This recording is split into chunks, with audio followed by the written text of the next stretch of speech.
वंदे मातरम। जैसा कि कल हम बात कर रहे थे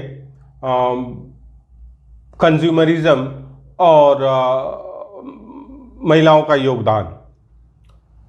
जैसा कि हमने कुछ विषय आइडेंटिफाई किए थे कि कौन कौन से ऐसे प्रमुख विषय हैं या मुद्दे हैं जिसमें सुधार या तो तभी संभव होगा जब परिवार की महिला चाहेगी, या यदि महिलाओं का सहयोग मिले तो इन समस्याओं का निवारण बड़ी सहजता से संभव हो सकेगा। आज जो हमने विषय लिया है वो है शिक्षा, एजुकेशन। जैसा कि आप सभी जानते हैं, हमेशा ये कहा जाता है कि जो पहली शिक्षक होती है व्यक्ति के जीवन में वो माता होती है। ये ऐसे ही नहीं कहा गया है। वास्तव में यदि हम कहें कि ज्ञान से जो साक्षात्कार होता है या जो हम कहें कि प्रारंभ होता है, ज्ञान प्राप्त करने के मार्ग पे जो बच्चा चलना प्रारंभ करता है वो मां की उंगली थाम के चलना प्रारंभ करता है। लेकिन धीरे धीरे अगर हम कंटेम्प्रेरी वर्ल्ड की बात करें, समसामयिक या समकालीन व्यवस्था की बात करें, तो कहीं ना कहीं वो उंगली छूटती हुई प्रतीत होती है। बच्चों पर प्रभाव अन्य कारणों का ज्यादा पड़ने लगा है, पीयर ग्रुप का, या हम कहें कि जो कम्युनिकेशन के माध्यम है, चाहे वो सोशल मीडिया हो, चाहे टेलीविजन हो, या जो कुछ भी हो। अब तो उसकी सीमा नहीं रह गई है। जब से एक हम इसको क्रांति कहते हैं, वैसे अब ये क्रांति तो भाई थी तो क्रांति ही, लेकिन हम उसको नकारात्मक दिशा में ले गए। अक्सर पेरेंट्स आते हैं और हमसे प्रश्न करते हैं कि दो बड़ी महत्वपूर्ण बातें हैं। वो पहला प्रश्न ये करते हैं कि बच्चे को किस स्कूल में भेजें, और दूसरा कि अब 10th पास करने के बाद किस कोचिंग में भेजें,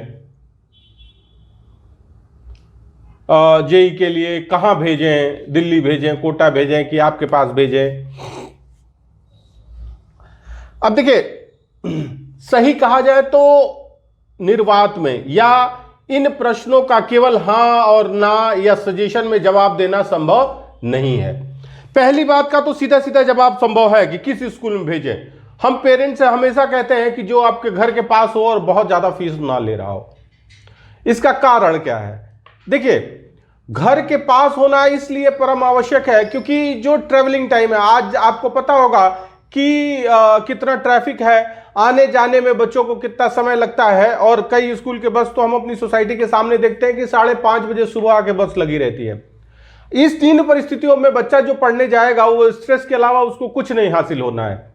वो क्या सीखेगा क्या नहीं सीखेगा ये तो दूसरी बात है, वो तनाव और दबाव ही लेकर घर लौटेगा। तो कहने का तात्पर्य यह है कि दूरी अब इसमें महिला का क्या रोल है? वास्तव में एक कहीं ना कहीं दिमाग में, बैक ऑफ द माइंड, एक साइकोलॉजिकली ये बताने में बड़ा प्राउड फील करती है महिलाएं, और ये वास्तविकता है। It's a matter of fact कि उनको बड़ा एक कहते हैं डिफरेंट, एक अलग सा वो फील आता है कि हमारा बच्चा दूर के स्कूल में जाता है। बड़ा प्राउडली बताते हैं। इसमें कोई प्राउड करने वाली बात नहीं है। ये मूर्खता ज्यादा है कि आप इतना दूर बच्चा 1 घंटे, 1.25 घंटे, 1.5 घंटे ट्रेवल करके आता है और ट्रेवल करके जाता है। 3 घंटे तो उसके एकदम अनावश्यक रूप से खराब हो गए। थकान अलग से हुई, मिला क्या? कुछ नहीं। दूसरी चीज, महंगे स्कूल। अब देखिए, स्कूल महंगा हो या सस्ता हो, पढ़ाएगा दोनों नहीं। स्कूल वाले ये मान चुके हैं कि बच्चा कहीं ना कहीं ट्यूशन पढ़ने जाता होगा, कहीं कोचिंग में पढ़ने जाता होगा और मार्क्स ले आएगा। दूसरी तरफ सीबीएसई की भी अपनी महिमा है। सीबीएसई के भी अपने पैरामीटर्स हैं। किसी को फेल सीबीएसई में कोई होता है ये कह पाना बड़ा मुश्किल है। दूसरी चीज, मार्क्स लुटाए जाते हैं तो मार्क्स भी आ जाते हैं, तो गार्जियन भी संतुष्ट हो जाते हैं। क्योंकि देखिए, लोगों को लगता है कि मार्क्स आ रहा है तो क्या प्रॉब्लम है, लेकिन प्रॉब्लम तो है। तो कहने का तात्पर्य यह है कि महंगे स्कूलों में भेजने का कोई रैशनल नहीं है, कोई औचित्य नहीं है, क्योंकि पढ़ाएगा वो भी नहीं, पढ़ाएगा सस्ता वाला भी नहीं। पढ़ाएगा कौन? आपको पढ़ाना है, आप जैसे भी मैनेज करें, या तो खुद स्वयं पढ़ाए, नहीं तो कोई ट्यूशन कोचिंग मैनेज करें। स्कूल वाले तो मान चुके हैं कि वो हमें केवल बच्चे को उठना बैठना सिखाना है, और चूंकि एक फॉर्मल इंस्टीट्यूशन की जरूरत होती है, क्योंकि डिग्री वही देंगे, सर्टिफिकेट वही प्रोवाइड करेंगे जिसकी वैलिडिटी है, तो वहां बच्चा आएगा ही आएगा। तो कहने का तात्पर्य यह है कि हाँ, कोशिश करिए कि जहां कुछ अच्छे मैनर्स और इस तरह का अच्छी लोकेलिटी में हो, क्योंकि किस तरह के बच्चे स्कूल में आते हैं ये देखना थोड़ा महत्वपूर्ण है। बाकी 2 क्राइटेरिया फिक्स है, घर के पास हो और सस्ता हो। तीसरा आप उसमें जोड़ सकते हैं कि अच्छी जेंट्री आती हो पढ़ने। अब दूसरे विषय पे आते हैं कि 10th के बाद किस कोचिंग भेजें। देखिए, ये प्रश्न करने से पहले आप अपने आप से प्रश्न करें कि आपने अपने बच्चों को किस लायक बनाया है। भाई, आपने जो अपब्रिंगिंग की है आज तक, 10th तक बच्चे को किस तरह के परिवेश में और किस तरह का उसका बौद्धिक विकास किया है। भाई देखिए, अगर हम कहें एक प्रोसेसर होता है कंप्यूटर का, अगर प्रोसेसर इंफीरियर है तो उस पर कोई बड़ा सॉफ्टवेयर आप रन नहीं करा सकते हैं। उसी प्रकार बच्चे का अगर फाउंडेशन कमजोर है, जैसे तैसे आपने भाई वो इस आंटी के यहां पढ़ने चले जाओ, उस अंकल के यहां पढ़ने चले जाओ, आंटी ने सब्जी चौंक दी है और उसके बाद आके 2 क्वेश्चन बताती हैं, फिर चली जाती हैं, 2 रोटी बेल के आती हैं, और फिर तो अगर ऐसे परिवेश में आपने 8th 9th 10th पढ़ाया है, तो जाहिर सी बात है आपको सोचने की आवश्यकता है कि कोचिंग में भेजेंगे, कहीं भेजेंगे तो क्या शरबत तो है नहीं, पहली चीज। दूसरी चीज, बच्चे का पोटेंशियल और बच्चे का इंटरेस्ट। कई बार होता है कि बच्चे का पोटेंशियल जबरदस्त होता है लेकिन इंटरेस्ट नहीं होता है, उसका इंटरेस्ट किसी दूसरी चीज। भाई, इंजीनियर नहीं बनना है तो नहीं बनना है, भाई इंजीनियर बनना कोई जरूरी नहीं है, या डॉक्टर, बायो लेगा बच्चा तो डॉक्टर ही बनेगा, ये सोचना। भाई, हमें कितने इस समय कितने ऑप्शंस अवेलेबल हैं, हमको उसके बारे में जानकारी पहले जुटाने की आवश्यकता है। हम एनसीआर में, मेट्रोज में भले ही रहते हैं, लेकिन हमको जानकारी का नितांत अभाव है, क्योंकि हमको अपने जीवन से फुर्सत ही नहीं। भाई, काम धंधे वाले जो लोग हैं अपने काम में लगे हुए हैं, और काम से जो समय बचता है आजकल मोबाइल खा जा रहा है। और मोबाइल में भी आप काम की चीज तो देखते रहे, गूगल पे कोई सर्च तो करता नहीं है, रील देखते हैं, फालतू की चीजें देखते हैं, वीडियोस देखते हैं, यही करते हैं। तो कहने का तात्पर्य यह है कि सबसे पहले आपको ये करने की जरूरत है कि डिफरेंट जो एवेन्यूज है उसके बारे में भी जानकारी एकत्र करने की आवश्यकता है, और दिखावे, ये डिमॉन्स्ट्रेशन इफेक्ट से बाहर निकला जाए तो ज्यादा बेहतर है। अब ये काम देखिए, पुरुष अगर हम कहें, और मैं ऐसा नहीं है कि मेल बायसनेस है ये, एक अगर आप खुद चिंतन करें, सोचें, तो हमारी बात सही लगेगी कि पुरुष दिखावे में कम पड़ते हैं। ये जो डिमॉन्स्ट्रेशन इफेक्ट है कि हमारे पड़ोसी का बच्चा यहां जाता है, वो मेरी बहन का बच्चा यहां जाता है, मेरी ननद का बच्चा वहां जाता है, तो हमारा बच्चा क्यों न जाए। लेकिन आप बच्चे का आप पोटेंशियल तो देख लीजिए, बच्चा जाना भी चाहता है कि नहीं जाना चाहता है ये देख लीजिए, उसके स्किल्स देख लीजिए, और फिर उसको भेजिए, जहां जाने योग्य है वहां भेजिए।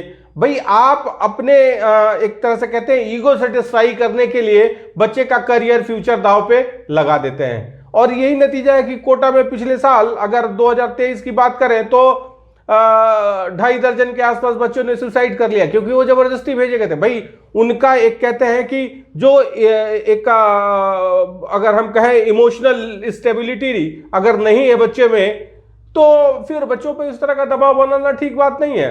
और अगर आपको लगता है कि हाँ बच्चे को यही बनाना है, तो बच्चे को उस लायक बनाने के लिए आपको उसके साथ लगना पड़ेगा। क्लास 6 से ही बच्चे के साथ लगना पड़ेगा। बच्चे को आईएएस बनाना है तो बच्चे के साथ 10th से लगना पड़ेगा। ऐसा नहीं है, देखिए बचपन अगर हम कहें तो पढ़ाई लिखाई वाला कार्य बहुत रुचिकर नहीं होता है किसी के लिए भी। बहुत कम बच्चे, परसेंटेज में हम नहीं कहेंगे, नंबर्स में हैं जो पढ़ाई और इस तरह की चीजों को लेके बहुत ज्यादा डिवोटेड है कि पेरेंट्स को कई बार कहना पड़ता है कि बेटा घूम आओ, खेल आओ। ये बच्चे नंबर्स में हैं। बाकी एक जो इन जनरल ज्यादातर बच्चे ऐसे ही होते हैं कि पढ़ना लिखना किसी को रुचिकर नहीं लगता है, लेकिन उसको रुचिकर बनाना पड़ता है, बच्चों में भाव जगाना पड़ता है, उसको मोटिवेट करना पड़ता है। और ये काम मां से अच्छा कोई नहीं। देखिए, मां के साथ दो बातें हैं। बच्चों का जो इमोशनल स्टेबिलिटी है उसके लिए मां के साथ जो उसका एक लाइजॉन है वो बड़ा मजबूत है। एक जो मां के संपर्क में बच्चा रहता है, मां के साथ जो उसका रिलेशन है वो बहुत मजबूत होना चाहिए, बॉन्ड बहुत मजबूत होना चाहिए। और जिन बच्चों का माता के साथ बॉन्ड स्ट्रांग रहता है वो लाइफ में कभी भी असफल नहीं होते हैं या असफलता का अनुभव नहीं करते हैं। वो हमेशा जूझते रहते हैं और उनका जो सोचने का डायरेक्शन है, जो थॉट प्रोसेस है, वो हमेशा पॉजिटिव। आप अगल बगल आसपास खुद से अगर आप चाहें तो एक सोशल स्टडी कर सकते हैं कि किसी बच्चे का अगर मां के साथ बहुत अच्छे से वो मां की बात मानता हो, उसके अनुसार अपना जीवन निर्वाह, अपना बचपन बिताया हो, वो बच्चा मानसिक रूप से, दिमागी रूप से बहुत मजबूत, स्ट्रांग, एक तक कहते हैं ना कि इमोशनली साइकोलॉजिकली स्टेबल होगा, स्ट्रांग होगा। और उसकी जो सोच की दिशा होगी, सबसे बड़ी बात है, वो हमेशा सकारात्मक होगी, समाज के हित में होगी, राष्ट्र हित में होगी। और इसके विपरीत यदि माता के साथ उसका अगर कड़वाहट भरा अनुभव रहा या दूरी रही या अच्छे अनुभव नहीं रहे तो उसकी सोच सदैव ही नकारात्मक होगी। हमारा कहने का तात्पर्य यह है कि शिक्षा के क्षेत्र में भी महिलाओं का योगदान सर्वप्रमुख है। शुरुआत तो माता के साथ होती ही है बच्चे की, एक कहते हैं कि पहली शिक्षक माता होती है, लेकिन जीवन पर्यंत जो शिक्षा बचपन में माता देती है उसी के अनुसार बच्चे का जीवन आगे बढ़ता है। जो बेस है, जो फाउंडेशन है, जो नींव है, वो वही होता है जो माता ने बच्चे को दिया होता है। तो कहने का तात्पर्य यह है कि एक बार आप माता बन के सोचें अपने बच्चे के भविष्य के बारे में, किसी दिखावे में या किसी एक नेबरहुड प्रेशर या डिमॉन्स्ट्रेशन इफेक्ट में आए बिना एक माता के रूप में अपने बच्चे के भविष्य को लेकर एक बार चिंतन करें और फिर जो आप निर्णय लेंगे वो सदैव ही सुखद होगा, शुभ होगा, हितकारी होगा। आज के लिए इतना ही। आप एक बार चिंतन अवश्य करें। ये हमारा ऑब्जर्वेशन था, कोई जरूरी नहीं है कि आप इससे सहमत हो, लेकिन यदि असहमत हैं तो उसका भी पर्याप्त कारण होना चाहिए। तो एक बार तर्क करें, अपने आप से करें कि क्या हमारी बातों में कुछ सत्यता है और नहीं है तो क्यों नहीं है। आज के लिए इतना ही। धन्यवाद।